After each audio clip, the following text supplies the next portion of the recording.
Welcome, everybody, to the latest episode of the One of One Card Show. My name is Luke, and I am your host. In this week's episode, we are going to be looking at card winners and Logan Paul news from the WWE Money in the Bank event, the premium live event that happened just a few days ago. So let us begin. The very first thing that we're going to do is we're going to be looking at some major news in the WWE card world. And that is that Logan Paul finally has WWE cards. Now, this was hinted at a few weeks ago at the Topps Industry Conference in Atlanta, where you saw some mock-ups of WWE cards, some upcoming sets, and Logan Paul was featured. So this should be no surprise that Logan Paul is starting to have WWE cards under the Topps and Fanatics umbrella. So we can see that Logan Paul's first WWE card is with John Cena. This was from this past Friday night SmackDown episode where you could see both he and Cena holding world titles. And it's megastars joined forces for a historic Money in the Bank main event. So this is a Topps Now card. So this is going for $11.99, and there is a big chase card in this. Again, Topps Now is known, especially recently, for its lottery-esque system. So people are very much, in addition to going for those parallels, those gold foil parallels, orange foil parallels, and that one of one foil fractor parallel, people want that dual autograph on card of John Cena and Logan Paul. So that's going to be a card that will go for a huge amount of money, in my opinion, because you got John Cena, the 17-time world champion, and you've got Logan Paul, probably a world champion within the next couple of years. So that's Logan Paul's very first card in the WWE. Now, just a moment later, Topps announced that he's going to have another Topps card, Topps Now card. And he's having a card from the Money in the Bank event from Saturday night. And you can see he was involved in the main event match with him and John Cena facing off against Jey Uso and Cody Rhodes. So there's really big thing though about this respective card. Obviously, you could see Logan Paul performing his enormous move off the top onto the table, announcer table, but you could see even though Logan Paul's been in WWE for several years now, it's labeled as a rookie card. So Logan Paul rookie cards are coming over the course of the next few months. So be on the lookout for those. You can only imagine what some of his superfractor autos, as well as some of like the royalty sets are going to go for. I can presume some of them might be going into the five figures or more. That's just my humble opinion there. So now that we've gone over the big news regarding Logan Paul having his first couple WWE cards, let's go into the main part of today's show. And that is who won the Money in the Bank. Now, obviously, there's winners and losers in WWE matches, but sometimes that doesn't always matter.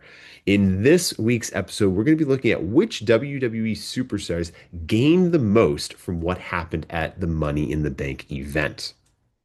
In addition, we're going to be looking at what are some high and lower price cards from each wrestler that have either sold or are still on the market. So before we continue, though, don't be afraid to like and subscribe to this One of One Cards show on YouTube. We're producing content. It's like one episode per week. And in addition to that, check out the One of One Card Show on Instagram as well, where posting a couple photos of some interesting cards each and every single week. So let's begin. We are going to start things off with number six, and again, actually number five rather. We have R-Truth returning at Money in the Bank. It is actually number six. It's my mistake on that.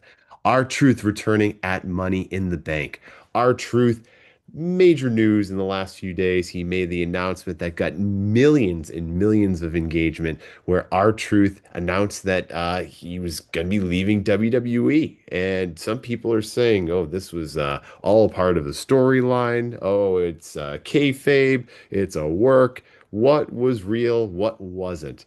Well, whatever happened here, R-Truth made a magnificent return at Money in the Bank on Saturday night to get involved in the main event of the match and attack John Cena. It seems as though R-Truth is taking a little bit more of a serious side as we proceed forward, especially from what we saw on Monday Night Raw.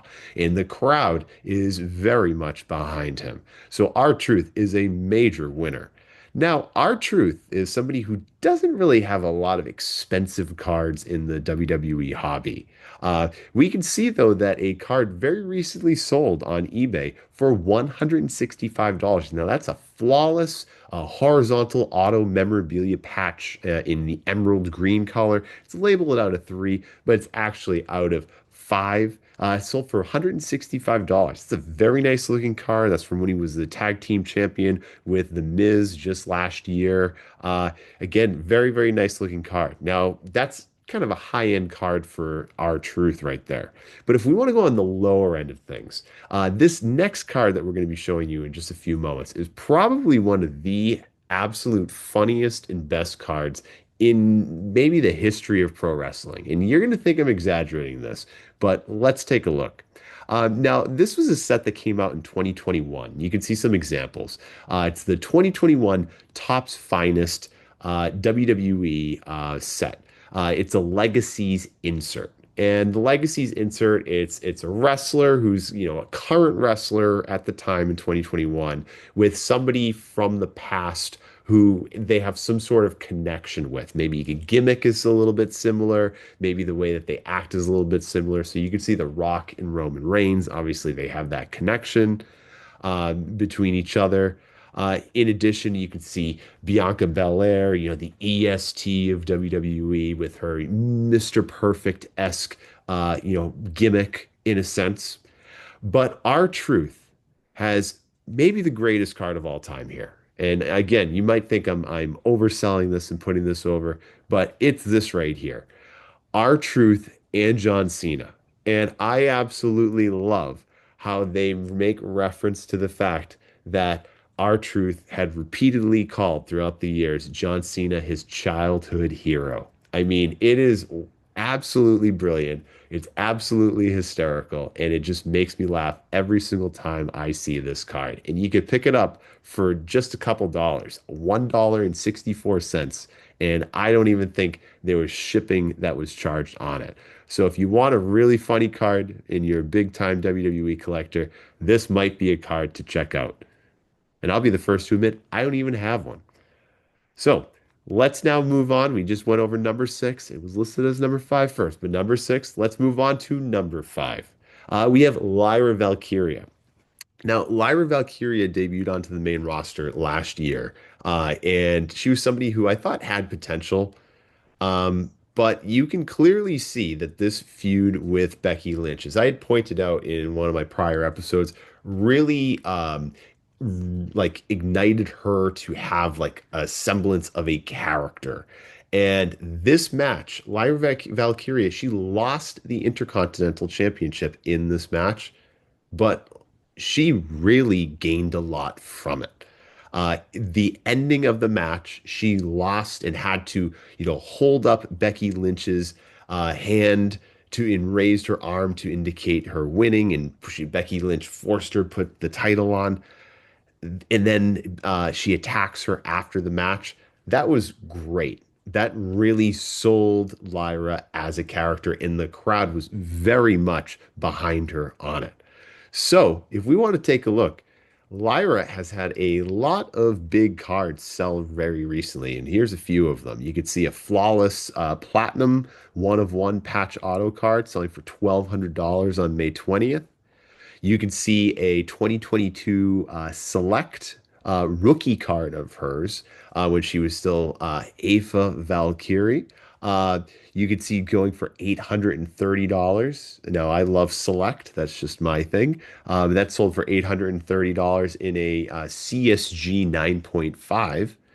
9.5. But we can also see over here a lot of superfractors too have been selling into the high three figures into the four figures as well. You could see a select ringside gold vinyl. You could see a Topps Chrome Superfractor Auto one of one. You could see a women's division insert from 2025 Topps Chrome selling for big money.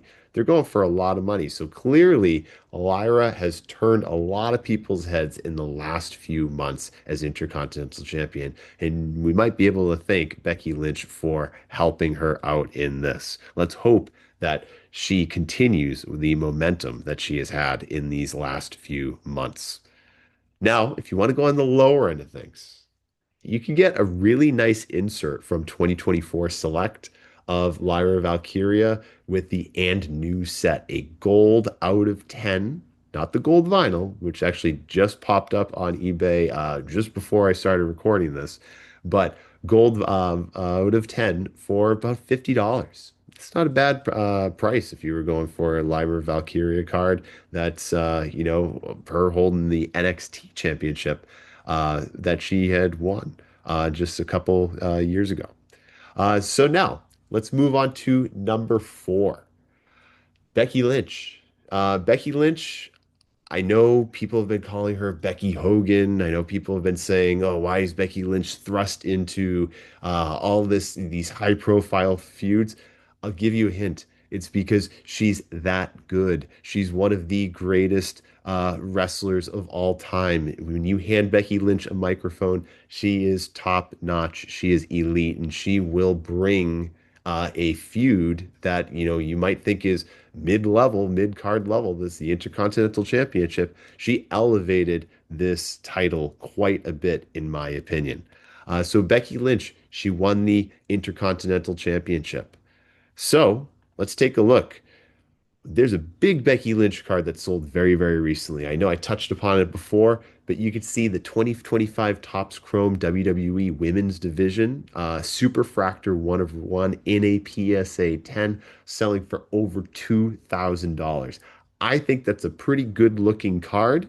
I think it's a really, very, very colorful overall. But as I had pointed out previously, that's a lot for an insert, at least in my opinion, especially when some of the variation superfractors are selling for less than that. But again, if you're a Becky Lynch fan and you must have one of those cards because it's the only one in existence, maybe you feel the need that you need to overpay for it. Now, if you don't want to spend $2,100 for a Becky Lynch insert, you can get a Becky Lynch card from 2016. Becky Lynch in her, steampunk days. WWE Divas Becky Lynch shirt relic gold parallel. It's numbered out of 10 for $44. Only one person bid on it. Now, again, that's a very nice card. You got the authentic shirt relic. Topps is indicating to you that's an authentic shirt relic from Becky Lynch. I think that's a really nice looking card. It's probably a very undervalued card, in my opinion, compared to what some of her other cards go for, especially during the Panini era. Now, uh, number three, even though he wasn't even in the Money in the Bank ladder match, let's be honest here. Jacob Fatu made a huge impact in this match. Jacob Fatu, if we're being honest, made it clear that he hates Solo and is maybe turning babyface, and is also maybe the reason why I had number five as the R-Truth one earlier, because I added him in because I feel like he's that important. But Jacob Fatu is probably turning babyface, and he is going to be somebody who the crowd is going to be behind quite a bit. Now, as we've mentioned, Jacob Fatu cards are very hot right now, and it should be continuing. We could see over here, there is one of the best Jacob Fatu cards for sale right now, and it is on eBay at this very moment for $6,500 or best offer. you could get the 2024 Flawless Jacob Fatu Platinum Diamond One of One card. Now, that is a high-end card right there. That's one of the best Jacob Fatu cards that will ever exist right there. So if you are looking to, really make a stand and really say, I want one of the best Jacob Fatu cards, you might be dropping a few $1,000s on that card. Now, you might be saying to yourself, that's ridiculous. I want to get some Jacob Fatu cards, but I don't want to spend anywhere near that amount. Well, you could get a 2025 Topps Chrome Sapphire orange out of 25. Now, this sold just a couple weeks ago for $42. Now, I know it's not autographed. It's understandable, but that's still very, very low parallel right there. Out of 25 for Jacob Fatu, going for $42. There's a lot of good cards out there of Jacob Fatu. You don't have to break the bank like, spending four figures for the, flawless diamond card, but you can get a nice one right there for 42. So now let's continue. This one surprised a lot of people with Naomi winning the Money in the Bank. Now, Naomi has clearly had a major character change where she pretty much had played the same character for many years. Obviously, she had left for a little bit of time because of the whole Sasha Banks angle from a few years ago. But Naomi ended up turning heel recently because of what happened with her, Jade, and Bianca. And she ended up losing at WrestleMania, but now has a major bit of momentum behind her with winning the Money in the Bank ladder match on the women's end of things. So I think, just as a quick side note, as a prediction, I think Naomi at some point soon is going to cash in on Tiffany Stratton. And I think at some point, big event, maybe a SummerSlam, we're going to get a triple threat match, possibly a main event match between Naomi, Jade, and Bianca for the WWE Women's Championship. I think it's going to be the culmination of what's been going on with that group in the last like year or so. So Naomi is someone who obviously has a following in WWE. Every wrestler has a following in WWE, but her cards are not necessarily ones that have been going for a huge amount of cash in the last few years. As we could see though, she does have one card right now on eBay that is probably one of her best cards in existence. And that, again, I'm going back to Flawless. I'll be the first to admit I don't own a single card in the Flawless set. Uh, but we could see over here the 2024 Flawless Naomi One of One SmackDown Diamond Gems logo. So Naomi has been with the SmackDown brand. You can see many diamond gems that are in this respective card, and it could be yours for $2,400 or best offer. Now, that's a great looking card. If you're a Naomi fan, you might be able to make a good offer on that and probably get it. But maybe you're saying to yourself, yeah, again, $2,500, I'm not there. There's a lot of very affordable Naomi cards in existence. If you want to get, like, again, this sold 2 months ago roughly, but if you want to get a, 2025 Topps Chrome geometric Naomi auto out of 50, gold auto, it's obviously the geometric one, it's not the true gold. $21 plus shipping. It's a great deal if you are a fan of Naomi. You can also get a lot of other good, cards from her for cheap price. Now, the biggest winner, though, I would say, would have to be Seth Rollins. Seth Rollins winning the men's Money in the Bank ladder match for the second time. He's only the second person to do it. CM Punk did it, if my memory serves me correctly, back in 2008 and 2009, where he cashed in twice. Seth Rollins winning for the second time Money in the Bank. And I think Seth Rollins winning that sets up a lot of different opportunities for him to, play a major role over the course of the next couple months with the will he, won't he try to cash in at any moment in time. So, Seth Rollins has a lot of very high-end, very expensive cards that have sold in, recent memory.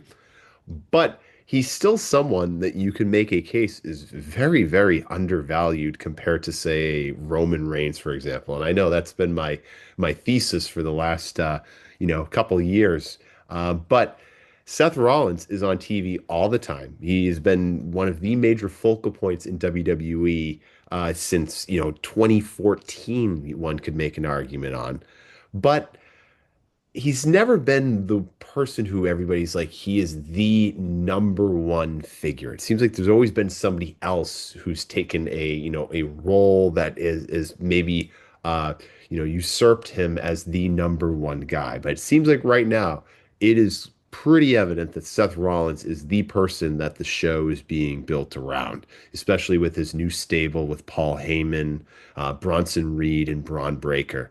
Well, we can see now that people are starting to realize that Seth Rollins is truly that great wrestler that he is, in terms of both gimmick, character, and obviously wrestling. I don't think anybody's ever disputed him as being a great wrestler.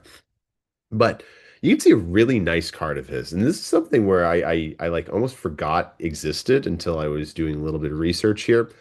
This is a very fascinating set. It's a Championship Glory auto set from Seth from Panini Immaculate 2023. And this is the out of 10 version of it, so it's the gold. This recently sold for $405. And I was saying to myself, why have I not really seen this in any other wrestlers? Now I have seen it, but I was thinking, why haven't I seen it in a lot of them?